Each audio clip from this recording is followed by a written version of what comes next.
This is the Seaside Sessions podcast. I'm Nifty on Facebook, Nifty OTM, Instagram, Nifty Rapper, and with me is Danny Rhymez. You can find me anywhere. Yeah. So how did you start? What's Danny Rhymez about? What's your story? How did I start? Do you know what? I think it started when I was about. Well, I wrote my first lyric when I was 7 years old. Young. Proper young. Like watching all these rappers like Eminem had just come out like a couple of years previous. Yeah, I remember that time. And obviously Eminem was a big thing for me back then because of his life and what I'd known about his life back then. Mine was kind of similar, so I kind of thrived off that. And obviously at first, when you first start as a rapper, you try and copy your influences. Yeah. You know what I mean? So it takes a while to find yourself. And being 7 years old, you're not going to find that for a while, right? Well, I don't really think there's anything as true originality. Everything is derived from something. Yeah, everything comes off someone. Like your favourite rappers have influences from their taking style is like riding a bike with stabilisers. Eventually, you'll start to develop your own style. Your own style of how you want to ride. You know what I mean? And so 7 years old though, that's really young. Yeah, what do you mean you had a similar lifestyle at 7 years old? Like the whole mother thing, the whole the way I was brought up, family problems, seeing things I probably shouldn't have. Yeah. You know what I mean? So like all of that stuff kind of I related to, and that was only. Is that what you put into like your first set of lyrics? Like, do you know what? Or was yours like an imitation? I was watching 8 Mile when that first came out with my best mate at the time, who I grew up with, Ronnie, who lives in Birmingham now. And I remember us two sitting in his room, and after the rap battles at the end. Yeah. After that, me and him wrote something. It was like a little paper like this big, and we were cussing each other off. Like we were proper going at it. So you were battling each other. Yeah, we were battling each other in his bedroom after we'd watched 8 Mile. Like and all that, and like he was commenting on my size because I was small, and still am. I was commenting on his weight and stuff. I shouldn't have, but that was my custom. Taking shots is what you do. Yeah, that's what you got to do. You got to hit below the belt, and then obviously afterwards, for some reason, I just loved it. I loved writing it. I loved the way they rhymed and stuff. So that's how you started. Your first sort of thing was battle rapping. Yeah. Do you know that's funny? Because that's me and my mate Edgar. That's how we first started. As a joke, we'd just be texting each other, but in rhyme, it's like each other off. Yeah, I've done that. Yeah, so that's interesting, man. It's weird, yeah, but obviously I didn't get. I started writing and stuff but I wasn't serious. I used to write on the little bits of paper like songs, and I used to put like 7 songs I'd written into an envelope, and I used to I remember drawing a guitar on it and calling it No Hope, and that was my album. Right. That was my album in an envelope. Not a CD player, not a CD case or anything, an envelope. Maybe you get it published like a little book or something. Yeah, I put all the names on the back like you would on a CD. Where the names go down a track list. And then the actual album cover. So I draw this envelope's like the CD sleeve. The CD's just waiting to be done. And then I used to post them through my wardrobe. Right, fair enough. I was so weird as a child, you know what I mean? But that was me being a famous rapper then. Right. Yeah. With all the glamorization in your mind. For me, I didn't start till I was about 22. Yeah. So recent thing. And the only reason I really started writing lyrics is because initially I was a drummer. I played drums from the age of about 14 till about 20. Yeah. And then for 2 years my drum kit was just sat there. I couldn't play it. I was just getting sick of looking at it and wanting to make music, and that being my only resource that I had to make music. And then I started hanging out with Edgar, and like I said, and like you said, started doing these stupid text rap battle things, and then we started sharing music that we were enjoying, hip hop, and we started comparing songs that we started listening to, and then eventually we were just like, oh fuck it, you've got a computer. He had a webcam mic at the time. That's all we had. That's all we had is a webcam mic and a cracked version of Reason. I was like, oh fuck it, go on, let's go and make a track. And we made one, and we was like so gassed at the time. It was like, oh, this is sick, this is brilliant. We listened to it at the end, and we were like, oh my god, let's move on. Let's do another one. We can do better than that. And that's kind of like our whole philosophy was like, we can do better than this. That's what got us going, and that's what I think helped us develop a certain level of skill within a certain amount of time, was because we were like, we know we're shit. That's what made us better. It's not like if you're good, you're not going to progress. So we were just making sure we were aware that we sucked. Yeah, exactly. The thing is, you got to know is that you are going to be shit. You know what I mean? Like at the beginning, you're shit. Like that is it. I was shit, you were shit. You know what I mean? But it's all about keeping that. If you're that passionate about something, just keep going and keep going and keep going. I'll tell you what. One of the hardest things was though is having all of our influence be things like Dre, NWA, DMX, all these guys that talk about the thug shit, and we're like just two nerdy kids in the bedroom. Like, what the fuck are we gonna write about, mate? Like, I didn't sell drugs then. No, like, we had no idea what we were gonna write lyrics about. Somehow we managed to do it. I don't know what the last 300 songs we've written have been about. It's other life experiences that we go through in the end. You know what I mean? Like getting into our teenage years, going through the teenage years, like you said, what you said, 22, didn't? Yeah, 22. Something like that. So you've already had 22 years of life to look back on. Yeah. And then it's not only that, but we're still going through stuff like that. Stuff didn't stop happening to me then. You know? Exactly. Life didn't exactly get easier at 22. Yeah, we got more shit to come. So, which it's not nice to go through, but it's nice for your music. Yeah. You got more shit to write about. Yeah, sometimes I worry when I'm happy because it's like I'm not going to write anything like decent now. Like all my best stuff comes out when I'm year. Pissed off or upset. Yeah, exactly. So I don't know what's going to happen if I get happy. So let's fingers crossed that I don't get too happy in life. Because I value my art too much. I'd kind of like I'd make the sacrifice to be a bit unhappy if I could go, this is sick. I don't know why. That might be a bad thing to say, but I'm willing to make that sacrifice. Like, I hope my life's never perfect. Yeah, well, I'm not gonna go out of my way to make trouble either. I'm not that sort. I'm not that sort. Yeah, exactly. But once life goes perfect, it's just like, what am I gonna rap about? Yeah. You know what I mean? Because we don't rap about like stuff like like cars, women, like most of the music's out now, which I don't like. Like I don't feel that kind of music that the cars. I mean, like conscious rapping is becoming a bigger thing though. I mean, it's become a much bigger thing than a lot more recent years. I mean, especially since I've started getting into rapping. Before that, it was all about. Yeah, it was all just clubs and stuff. Like 50 Cent come about, and don't get me wrong, I like a few 50 Cent tunes, but it was like him and Soulja Boy and all that sort of took it in a completely different direction. I think it all became about money, didn't it? Yeah, at least for the kids that I knew, it all became about showing off your money, getting a car, going to the club, all that sort of stuff. Yeah. And I've never been into that. I mean, I love hip hop, but that's not the side of it that I like. No, I like the message. I like the message, but I also like the lyrical dexterity and the skill and some of the things people come out with, like the metaphors and wordplay. Like one of my favourite groups, probably the favourite group, is Rhyme Asylum. Like their lyrics are just, I don't know how they come up with some of that stuff. It just blows my mind. See, I like Slaughterhouse to an extent.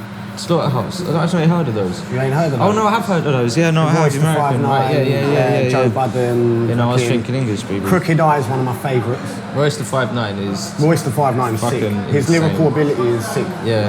Right? He's probably, in my opinion, closer to Eminem than anyone is lyrically. Evil, they match up to each other. Yeah, they're so on a level. That verse was better than that one. They just both work the tune so well. If someone has lyrical ability, then I'm on them.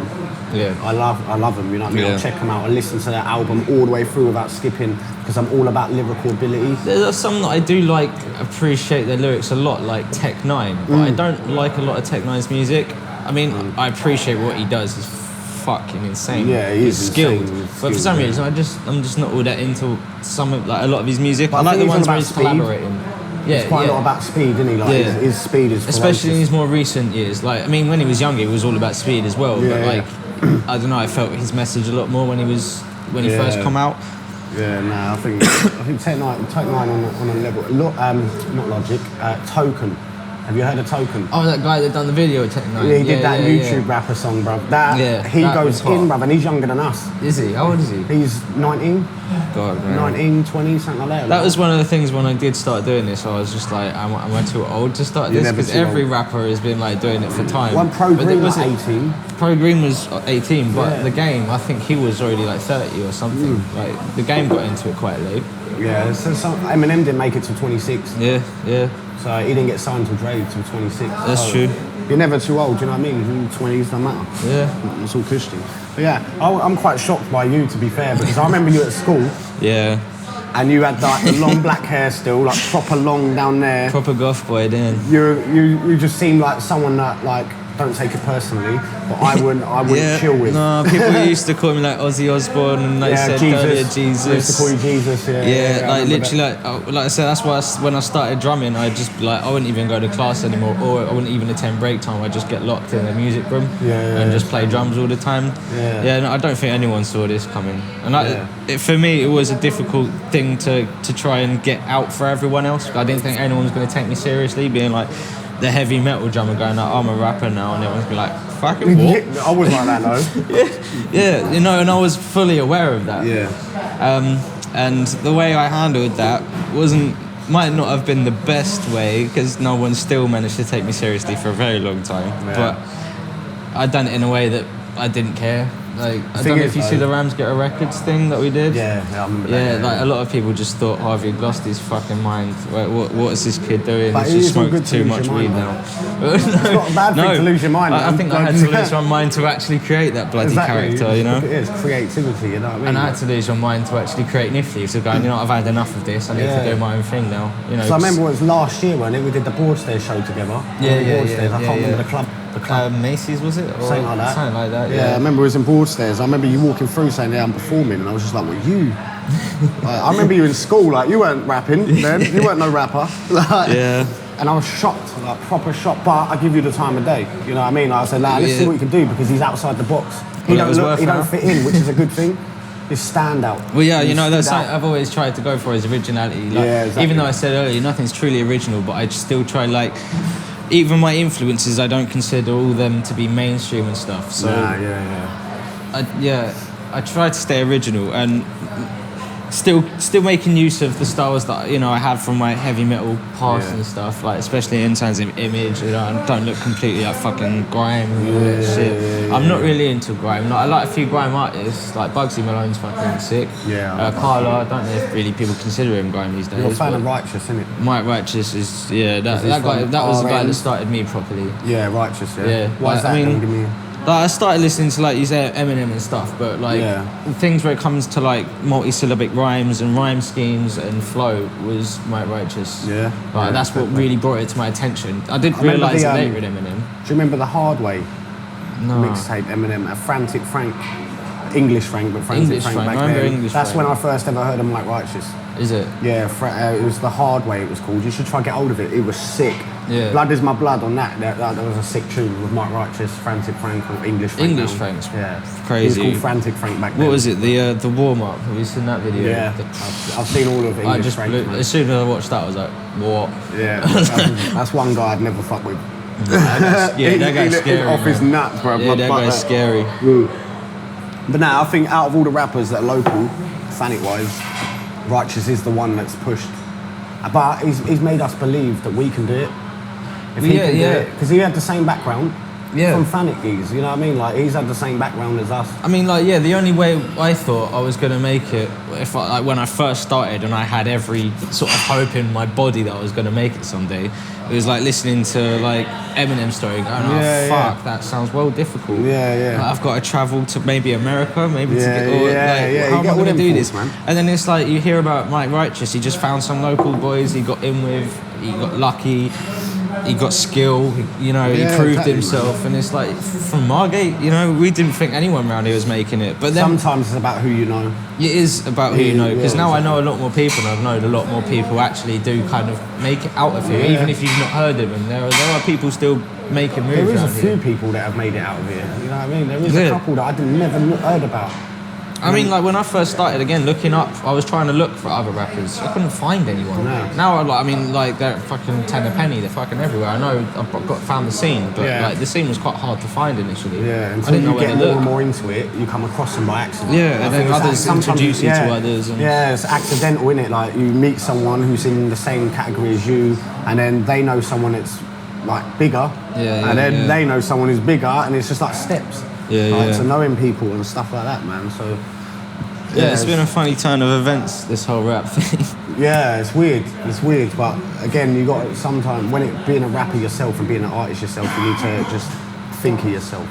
And you need to embrace that your story is only going to be your own. You don't, you're not going to follow in the footsteps of anyone. No one's going to have the exact same life. No. You know what I mean? And that's what one of my Always a first different- mistakes was trying to go, this is the way that they done it, this is the way it must be done. Yeah. It's like, no, you've got to find your own way You out. got- yeah, you know? it's your own story, man. So if you want to tell your story, you tell it in your way. Yeah. You know, people will relate because they have some kind of, like, they can relate somewhere along the line, but they won't Yeah. relate exactly 100% ever. I think that people also relate to the fantasy as well. It's like some people wish they had the chance to do the things that we do, even though we're not exactly, you know, we've not made it, but some people don't have the time or the resources to do what we do, and even though we don't exactly have the time or resources to do what we do, we do it anyway, and some people just wish that maybe they had even had the balls to do that. I think, so it's not just even relating to the lyrics, it's just also relating to the whole thing of, oh, I wish I could do that. Yeah, I think, like, I mean, money is an issue for everyone, you know. So money's being in this issue. game as well, like, money is an issue. You know what I mean? It does cost money, man. Like, yeah, no one wants to do anything for free anymore. Nah, no one wants to do it. You know what I mean? Unless you find that person who believes in you and thinks, you know what, do it for free. We help each other out. And there are those people around. And there is a couple of them around, isn't it? It's rare, but there is a couple of people around, you know, that will see something in you and think like we can help each other out. You know, I believe in you, you believe in me. Let's do this. You know what I mean? Yeah. You know, those are the better people. Lift the weight off your shoulder. You know what I mean? Because I ain't got that money. I wish everyone had that philosophy. You know, it's like we should all be building on this together rather than being like, look, well, you know, this is all about me. And I'll let you do it. You know what I mean? Like, stale, man. It is mad. But what's like? What I want to know, like, when you pick up a pad and a pen, what's your thoughts? Like, what's my first thought is, what's your fuck's sake? Like, oh my god, what am I fucking doing? Yeah. Can I actually do this? Am I actually a rapper? Every time I'm like, am I really a rapper? Is this still happening? Like, is there a certain point, like, what possesses you to, like? Is it where lyrics, like, do you walk around with lyrics in your head all I day? tell you what, sometimes that does happen. Yeah. Like sometimes I'll just be standing there going, I'll get a line and I'll be like, I need like two more. It's hard to describe. It's so but I'll get hard, like a first line and I'll think, that line's clever. Now what I've got to do is I'll make the next rhyme, but then I've got to make the words fit in. So I choose the rhyme before I choose the actual next line. It's so difficult sometimes. It's different every time I write. I can't really describe it. It's annoying when people that don't rap say you're only talking on a beat. Like, that's so easy to do. No. It ain't as easy as people think. No. It's not just talking on a beat. No, because, I mean, one of the first influential quotes I read when it comes to writing was, if you're only rhyming with one syllable, you're writing a nursery rhyme. Yeah. And then that was around the time I started listening to Mike Roaches. Yeah. So like I remember, like you were saying, like, when do you sometimes get a lyric come into your head? And there was one that I just started a verse off with that I do remember, it just came, and I was like, then the whole verse I was like, right, maybe it took me about an hour to write it. But the first lyric was, when I inhale, you're impaled in a hail of glass. So it's that repetitive rhyme scheme. That's good. And I was like, I've got that one thing. And I was like, right, write that down. Yeah, and I was walking somewhere, I remember it, and I was walking, don't forget it. And I was like, fuck it, let's just write it down now. And I was like, okay, I just stopped where I was, and I just wrote it. Then I was like, carried on walking. And it took me an hour to get to where I was, because every 5-10 minutes I'd stop and have to write it, because I'm terrible with forgetting lyrics. I do that all the time, bro. Yeah. The people say, why didn't you put it in your phone? I was like, well, I didn't think of that back then. Yeah. You know what I mean? Like, so one of my lyrics is like, I've forgotten better bars than the ones you wrote. All the time I'm walking around just forgetting all these lyrics. I do it all the time. I wait until I get home. But I'm quite old school, innit? Like, some people, rappers have it in their phones. Yeah. And you see them on their freestyles. I write mostly on my phone. Yeah. And I've done a few on my phone, innit? But I'm more of a paper person. I write better lyrics on the paper than I do on the phone. And that sounds weird, because I don't know what it is in my head, but I've written 16 verses, you know what I mean, like on like 16 bar verses on a phone, and then like for some reason I never record them. I never ever have recorded a verse off of my phone. Yeah. Because I can't. I don't feel like it's right for me. I don't like it. Well, sometimes I've done that just because maybe if I haven't written it to the beat, then I don't feel the flow is very fixed, and I'm very particular about mixing up my flows and making sure it stays interesting. Flow is very important to me. Yeah. Like, so if I just sometimes write it without a beat, I'll read it and go, basically that's just like a poem, but with a hip hop style rhyme schemes to it. I've always been, exactly. I think rhyme scheme is something I've got more into, to be fair. The way I like sandwiching rhymes. The word sandwich, like you said, you know, where you did that, sort of thing, like having words that rhyme in between and not just at the end. Yeah. Because like, I'll that's tell too you who's good basic at for me. that. Shout out to fucking Ashton Werner, fucking Rapturous, bro. Have you listened to his EP? Yeah, he's good, man. Rapturous EP is fucking. I've been listening to it literally for the last few days straight. It's His fucking flow's sick. insane. Oh man, His flow is crazy, insane, and the bro. way he uses his voice as well. He's incredible. Yeah, no, I see. Yeah, I rate that guy. I saw something on Seaside Sessions actually. Yeah, I showed that. I showed think it the might other have been day. from you then. Yeah, I watched that and I was listening to him, bro, and I was just like, shit. He can go in. Yeah. He should be more known than he is. You know? Yeah, that whole band is really, really fucking good. But they do quite well from festivals, from what I hear anyway. Like they were gonna do, they did do Wheels and Fins, which I think got cancelled this year. Oh, okay. Which is a shame because I'd quite like to get round to playing that if they do it next year. Yeah, no, I like that. I like the whole band. Yeah, the band's quite catchy, man. Yeah. There's that song they did. I can't remember what it's called though. That sick music video. Do you know that lead singer though? Yeah. It reminds me a bit like what's that Gallagher name? Liam, is it? The one that's proper offensive. Because he wears the sunglasses. Wears the sunglasses and has the jacket. Yeah. Yeah, no, he reminds me of him a bit. He's funny, man. That's funny shit. No? Yeah, they're all really I don't cool know him in lads, person, man. so I don't know what he's like as a person, but. Yeah, no, I've done a few shows with them now. Yeah, they're all good though. I enjoyed them. I enjoyed them at Olbies. You know when you did your thing. Olbies, I enjoyed them. Yeah, that was a good show, man. And your band. Yeah, because we done that with well, it was supposed to be Province, but ended up being Andre McKenzie, Megabyte and Shambolic, and a guy called Frets and D Wayne, Master D. Yeah, that was a good show. Yeah. What's been your best show? My best show. Was it Dreamland? Nah, I enjoyed Dreamland a lot. That was a different experience. But my favourite show, was Global Generation. This was back like with Pie Factory. The church. Yeah. Oh yeah, I've been there a couple of times. Yeah, I was with Pie Factory at the time. I was about 17. I think I was 17 years old. And like everyone did their thing. Like I think it was a 10-year anniversary for Pie Factory. That was the whole thing. And like even though I've done bigger shows, that was my favourite because for one, everyone's together. Like you had kids. Kids all singing and stuff like that, and then it got up to us, and then like it was funny because after I did a thing called Raise Hell, right, and it's in the church. So Matt come up to me like afterwards. I remember this. He was like, maybe you should change it to Raise Bars because we're in a church like the vicar's here, and you're talking about raising hell and like devil. And shit. Did you have like swear words in your tracks? Did you have to like when you come to the swear words? I think I was told not to, but I did. And I changed it to, I still had Raise Hell. I still said Raise Hell. You still done it anyway. Matt looked at me like, do you know what? Yeah, it's Dan. He's just going to do that. There's no point telling him shit. You know what I mean? Like, he does it all the time. Like, you can't tell him to do it. Have you been asked back, though? Huh? Have you been asked to play back there?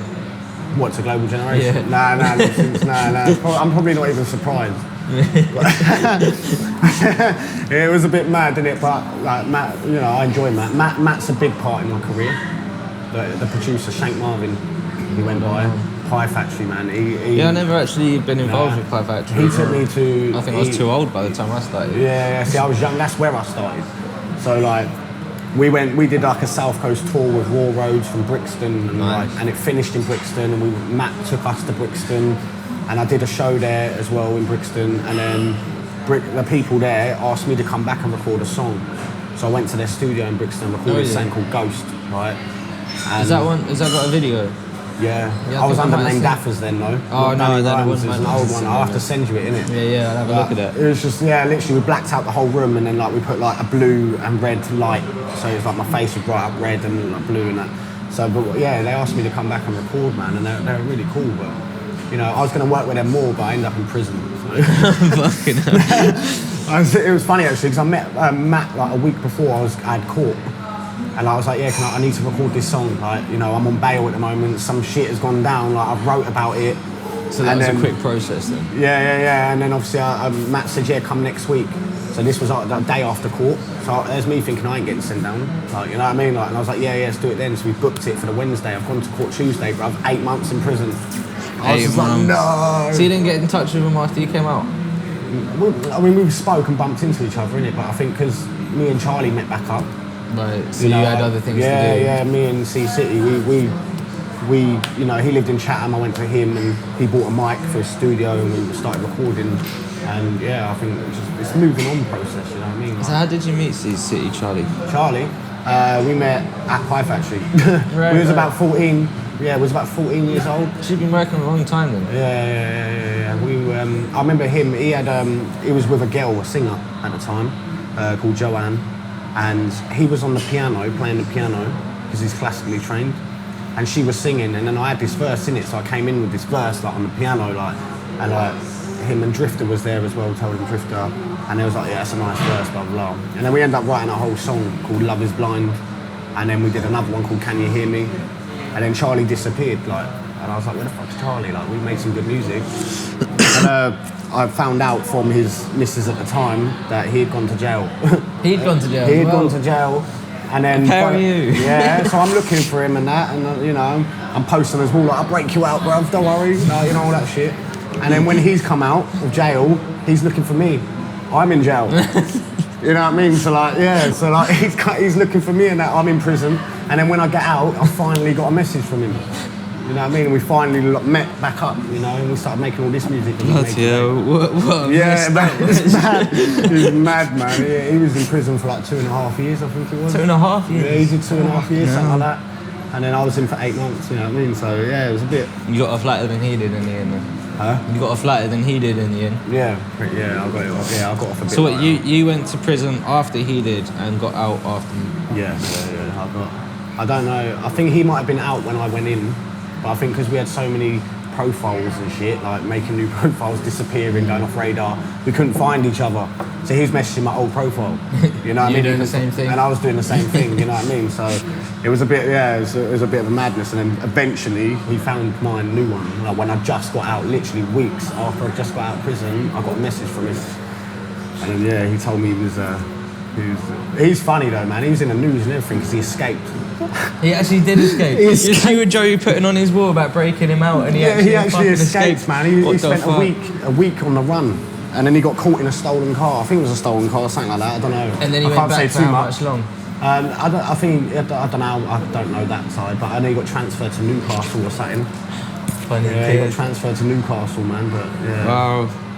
Let's us talking about music now. We've got the prison talk. You know what I mean? Like. So like with you two then, so like did you both like start collaborating and then start getting involved with the local music scene, or did you both have ties to the local music scene? I think we had ties, didn't it? But we didn't use them until it was accident. You know what I mean? Like I had a couple of shows, and then obviously I wanted Charlie to come down and help, and I think like that's just how it went. We was kind of in ourselves. I don't think we knew what we was doing. No. You know what I mean? When you like, start, I don't think anyone. Because we don't know. There's more to it than just making music and putting it out. Like, you've got to have a business mind. You've got business to have an idea for branding, promotion, branding, promotion. And I think we didn't really get that at first, you know.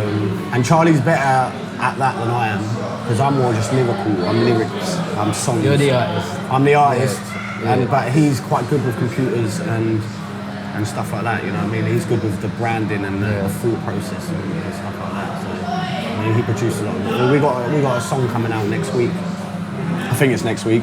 I know we're finishing it next week, so I'm sure it's out next week, but I think it's the last song with him. What's that going to be up on YouTube? Yeah, be up on everything, you know. What, streaming? YouTube and all that. We're not too sure yet. We're going to talk about it. Yeah. We're just going to see, because it's a really good song. Like Forever Young is personal. It's weird because I moved to Folkestone. Is it that classic sample, Forever Young? It's how can I call it, man? We've got a singer on it. She's called Olivia Rogers. She won Thanet's Got Talent. Are you still gonna be managing her still or something? I wanted to. We spoke about it. I got some she performed at Dreamland not too long ago. You know, and I put her name forward for that. I saw that she was looking for female singers, and you know I tagged her in it, and she actually got the slot in the end. And then I went and supported her. And same with Soul Festival, I went there, made sure she got on that. How did she play there? Yeah, she got there in the end. Yeah. Because there was a bit of confusion, I think. You know, it happened that if she was or wasn't. You wasn't quite sure. Yeah, and then obviously, so I went there, supported her. And she's going to be big. You know what I mean? She's quite young, isn't she? She's very young. She's 13, I think she is. She's at least 16. Yeah, her voice is amazing, bro. Like, I've not actually checked it out yet. Yeah, check her. I'll have to send you some stuff, man. But she's on the track. We brought her in, and her dad came in to the studio. And we had Ingrid, who we love. We're very close with her. She come in. She's like she ran Thanet's Got Talent. Oh, okay. She made it happen. Oh, I think I know her. And yeah, she made me a judge on it because I was a judge for the Thanet Got Talent and stuff like that. So she got me that, and she came in, and we all wrote it there and then, because me and Charlie, we obviously, you know, we kind of left it. We was meant to have the beat and everything ready like days prior. We did the beat 10 minutes before they were getting into the studio. So we're like, shit. We get how did you end up being that delayed? We just get messy, and you know what I mean. Like we get a bit like, you know. Well, at least you can do it in that time. Yeah, exactly. So we're like, shit. So we come up with something like 10 minutes before, and then they got here, but everyone was involved. Yeah. You know, her dad even wrote some for her. You know, we were all writing. Everyone was Is writing. her dad musical then? Like, is he like? What? Nah, he was in the Marines. Like, respect to him. Fair. You know, He's just got a little bit of an input. Yeah, That's cool. he just had an input. It was like, maybe you should do this, maybe you should do that, and try and come up higher, come up lower. And you know, Olivia was going with it and listening to everyone, and she had her own thing as well. You know, it's a real joint effort for that. Then. Yeah, everyone was just involved in that writing process for Forever Young, man. And obviously, my initial thought before it all started was I was living in Folkestone for a while. And I took my son to the Stone Beach because they have Stone Beach and that. Yeah. And I was just watching him, man, and I was watching him throw stones in the water and stuff like that. And I was thinking, like, pictures and videos, like, keep you forever young. You know what I mean? You capture that moment. Capture that moment. Yeah. You know what I mean? Like, and that's what Forever Young is about. Like, you need to live now. Yeah, I guess I see that because like. There's like a period of my life basically between the age of like 16 and about 22 where there's no pictures of me. Nah, exactly. And I kind of regret that now. I'd like to have looked back. Oh, is that what I looked like back then?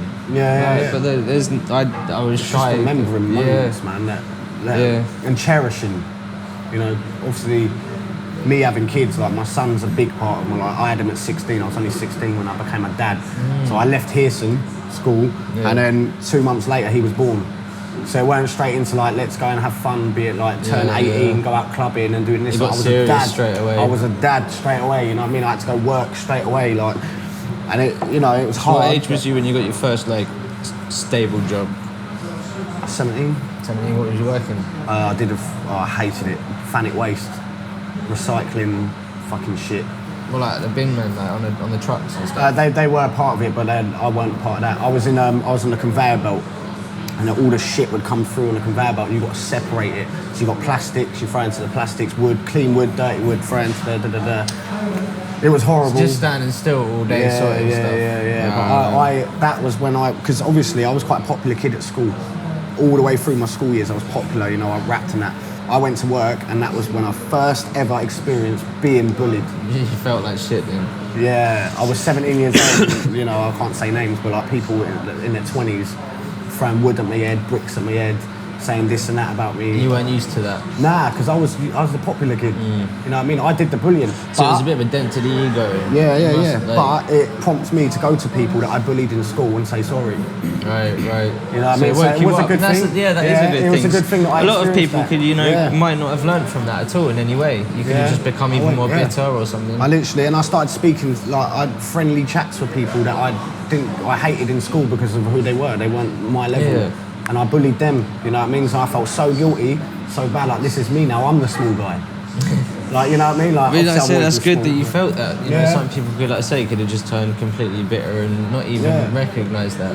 And I think that, you know, that helped along the way with you. Like, obviously, I never bullied you, obviously. You know what I mean? But the way I looked at you in school was different to the way I look at you now. Yeah, you could have completely frowned upon me. Exactly. But to be honest, I might not have even expected any less because I still thought, like, oh, well, I'm not exactly like these people. I would understand, like, with the hip hop community, I really did not expect to be accepted. And I mean, I wouldn't say I'm exactly welcomed completely, but you know, there are people that respect me and have given me credence for what I do. Yeah, exactly. And I didn't expect that at all. I didn't like that guy messaging on your thing actually saying you should go to someone else. Do you know what? People have said that to me, but I couldn't give a flying fuck because when he done it, the amount of people jumped in on him just saying, oh, I'll leave this guy alone. That brought the views up on that video. You know what I mean?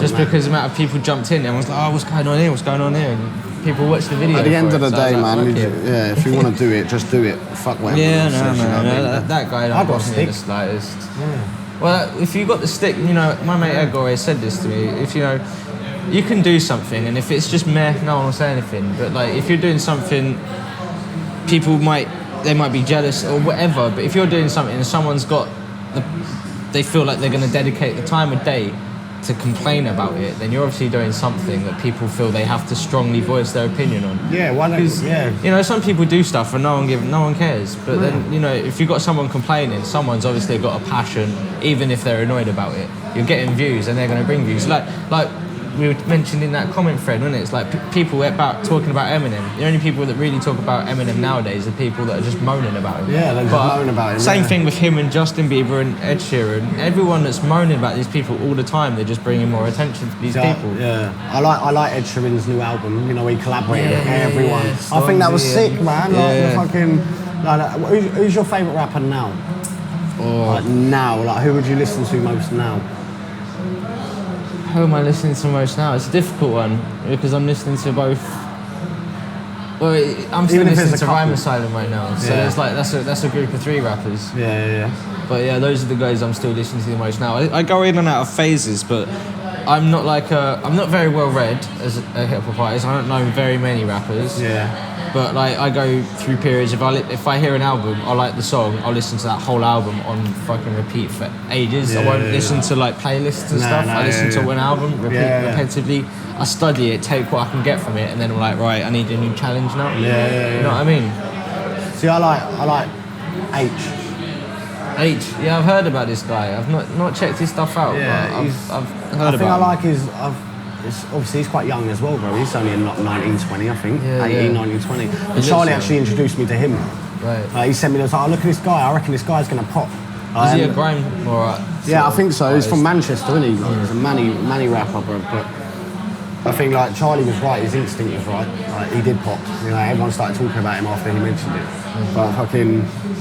I didn't like it at first, didn't it? Like when I first listened to him, I thought, oh, he's just chatting about women and that. Like, you know but sometimes they don't. Like, there's been artists I've like literally forced myself to listen to, and like that, I've gone, oh, actually, these are fucking sick. Yeah. But if you listen back over and over again, you kind of get what he's saying more and more every time you listen to it. Yeah. And I like him, man. I think he's alright. He's done well for himself. You know what I mean? Out of the British ones, it's more the sort of the classic conscious rappers like Akala and stuff. That get I still think Rex 32 kills everyone. Sorry? Rex 32. Rex 32. Lyrically, he kills everyone. He's cool. You see that one with, what's that? Oh, he did that Fire in the Booth. The Fire in the Booth. That beat that he had for that. Yeah, with Avellino. Yeah, bruv, that touched me in a way. Do you know what's funny? That me and my boy always sit there laughing at it because, like, you got Avellino does his verse first, then Rex goes in and Avellino's like, shit. Oh, fuck. Like, he can't stop, can he? He's just like... He's like, oh no, man, I've just been bodied. Yeah, like, I got goosebumps. He showed them up, I got proper goosebumps. It's so good, like, so especially with that beat, that is a quality beat. Yeah, exactly, man. Like, that touched me in a way that he should have been arrested. You know what I mean? Like, that verse, do you know, that was the sort of feeling I first got from Mike Righteous, and it was the one where he sat in the car. I think it was an SBTV video. Yeah, I've seen that one. Yeah, he looked very young then. Yeah, he was really young. Yeah. But like, it was the one where he recorded it in the studio, and like he re-recorded that particular freestyle, and I was like, oh, you just, you know, it's hard to keep anyone interested for 6 minutes when you haven't got a hook. Yeah. Do you know what I mean? Yeah. And he's going for 6 minutes, changing up his flow, and he keeps it interesting the whole way through. And I'm like, I still can't do that now, and I've been studying that track for a long time. Yeah, exactly, man. I think the longest sort of track I've done without a hook has been like 3 to 4 minutes. It's tough. So I like the odd track without a hook in it, but I love writing songs, man. Like building around the hook and stuff like that. You know, I've done that a few times. I rely heavily on structure just so I don't get like exhausted from writing. It's just like I've got to end it now. Yeah. Do you ever write so many songs a day or whatever, or so many bars that you're at the end of it, your jaw hurts and your head hurts?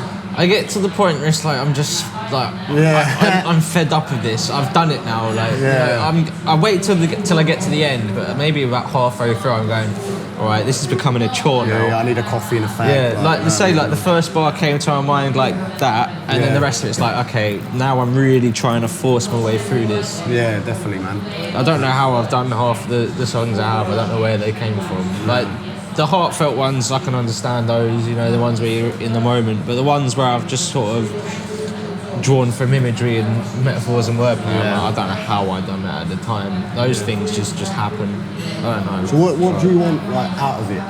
Sorry? What do you want out of music, like in the end, or what are you trying to get out of it? Do you know, it's changed over time. Yeah. And there's been like terms of it. Yeah. At the start, it was just, I felt completely worthless in life. Yeah. I was like, I feel like this is the quickest, easiest, bestest way I can get respect from people. Yeah. Because I've got a passion for this and I'm aware that if I'm shit, I have to get better. And then I was like, it became a stage where it's like, okay, I'm actually really, really bad at this. No one's going to respect me for this. Yeah. And it's like, oh, well, I've come so far now and I've had fun doing it, so I might as well do it for the fun. Yeah. I've done it for the fun and then I got a bit better and then I was like, right, you know, I didn't even know what I was doing by that point. By that point, it just became like a habit. It was habitual. There was a point for at least 1 year where I was writing every single day, not even one verse a day or more, you know. And it was like I was punishing myself to do it. It was like, this is agonizing, but I've got to do it because I suck. And then there got to a point where it's like I came to some people's attention. And it was like, okay, this is cool. I'll still keep working. I started recording the songs, and then by that point, it's like, right, I might actually be able to get somewhere. Like, I had a job, but I didn't like any job I'd ever had really up until this point. So like, this is all I really enjoy in life. This is all I enjoy. So this is all I wanted to do. And then it got to a point where it's like, I've done this now. Like, I felt like I've got everyone's respect. Like, people, I show someone something, they go, yeah, I like that. And they're like, oh. They like it. I've done it now. Yeah. And it's like, I don't need to make it, but like now it's just doing it for fun. Yeah. Which sometimes makes it a little bit harder because the drive isn't so much there as much as it was. But every now and then, like I say, it comes and goes in terms. Like, for all I know, in 2 months' time, I might just go, oh yeah, I'm on it again. Yeah, you know? Standard. It gets to points though where you want to give up. You know what I mean? It does get to things where you just want to quit. It doesn't get to the point when I give up writing, but it gets to a point when I give up pursuing it. Pursuing the dream or whatever it's called now. You know what I mean? I do get to that point. I think I'm at that point where I'm just like, I don't care anymore. Like, I'm just going to do this. This is what I love. Yeah. It's therapy for me. You know what I mean? I want to go out and I want to show I'm hungry. Yeah. It ain't about making it or being rich anymore or being famous. It's just about being respected, getting the recognition. Like, at one point I wanted to be so skilled. I wanted to be the fucking don. And now it's like, I mean, I want to be skilled and want to improve, but I'm not as desperate to be as... I don't want to be the best. That doesn't really bother me anymore. I did really want to be the best, but I was like, you know, it's not that that's not going to happen. It could happen if I really, really wanted it. There's a chance it could happen. But at this point, I'm just happy making music, not being the most skilled rapper, just making good music that I enjoy to listen to myself. Because at first I wasn't making music for myself either. I was just trying to get people's respect and attention. I think respect and recognition is for me the main thing. It is important, especially in hip hop, because that's what draws attention. His ego is important in hip hop. I'd rather someone walk past me and say, "Yo, that's the guy that's his lyrics. He's just so lyrical. He's one of the best, you know, in lyrical terms." Rather than he's got a #1 hit. You know, I don't care about. So you don't want to be Migos. Fuck that, or that mumble rap. I can't stand mumble rap, man. Like, so I can just go into the booth and be like, on a mic and get a #1 hit. No, have you ever like just gone, I'll give it a go and realised how easy it was? Have you ever tried it? Smoke weed, bruv, right? And then I mean, you know, I've written a couple of points. I've gone, I'll give it a go, and it's been fun to write it. Yeah, it's funny. Do you know what? Fuck, if I'm actually performing this in front of people, this is embarrassing. And everyone's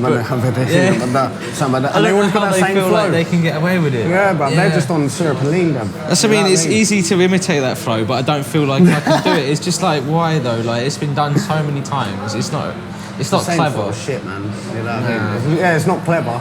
It's like, you can tell that it's not. But they clever. Managed to make millions out of it. Respect for their money. Like, they made the money fair play. You know what I mean? Yeah, but I just can't do it. I just can't do it. I haven't got the passion. I can write a song like that, but I just can't put it out like, for the life of me. No way. Fucking, you just got that like them one line of hooks. You know, like Eminem took the piss out of the Kamikaze album. Yeah. You know, like, what's that iPod? Psycho. The high top. I think that's actually like literally a Migos song. Yeah, they do that he exact thing. he took that, didn't he, and took the piss out of him. Yeah, I love that. See, that's what do you think about beef? Like rap beef? Yeah, I mean... You've had your fair share, right? Yeah, I did do a diss track once. I don't know, you have, yeah. But I felt like afterwards, like at the time I was gunning. I was going, yeah, I'm doing this. I'm fuck her. You got fuck a name this. that you did it too, or?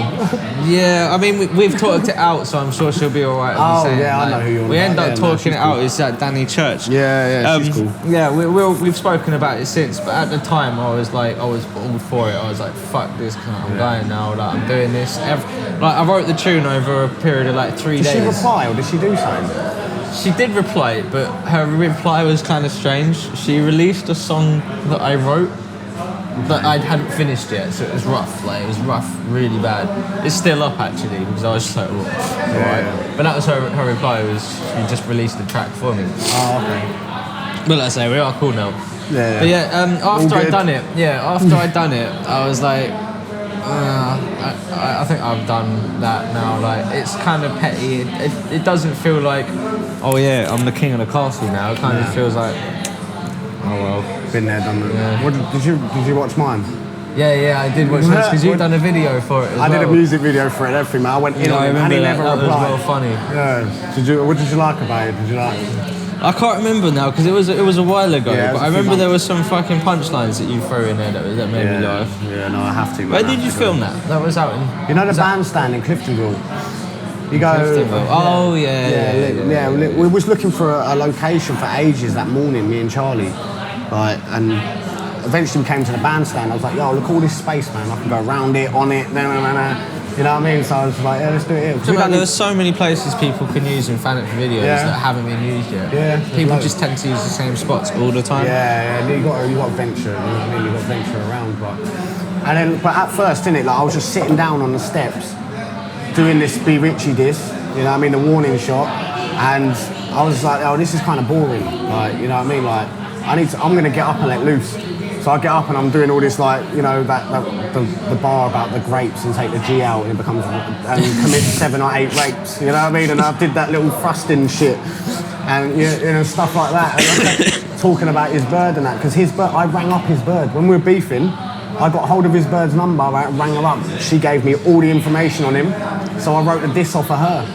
And that's what I was saying. Take a train ride to Gillingham. She was still together with him? I think they were just on the fringes or whatever, they just broken up or whatever, like. That's some rude stuff. You know, and obviously, like, I don't agree with, like, you know, I hit below the belt. Like, if I can, I will. Like, I'll get savage. I'm so savage. Like the abortion bar.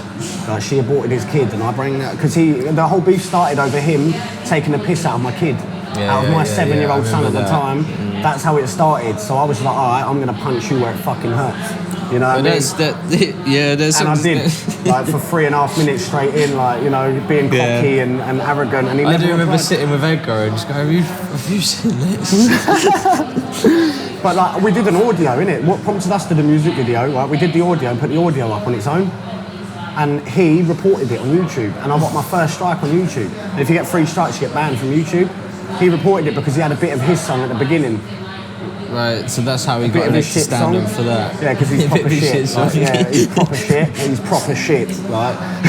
So in the end, we cut that bit out, his bit of the tune, and then we recorded a music video as well, just to piss him off even more and put it back up. You know what I mean? But he never without replied. the part of his song in it. Yeah, without the part of his song in it. But didn't you have another issue of some guy that was like using your name as well or some shit? Like, yeah. Did you know what? Yeah, that never established. I think I messaged him as well. There's this. I think he's from Ireland, a rapper from Ireland, isn't it? It's called Danny Rhymez, right? And I'm okay with that because sometimes you do fall under the same name by accident, I think there's a couple of Nifties, you kind of talk about it or whatever. But the fact that I went onto his channel to check him out, to see how much he does, because if I'm the bigger artist, then I'm keeping the name. You know what I mean? If I do more and I'm more consistent in the work, I'm keeping the name. That's the way I work.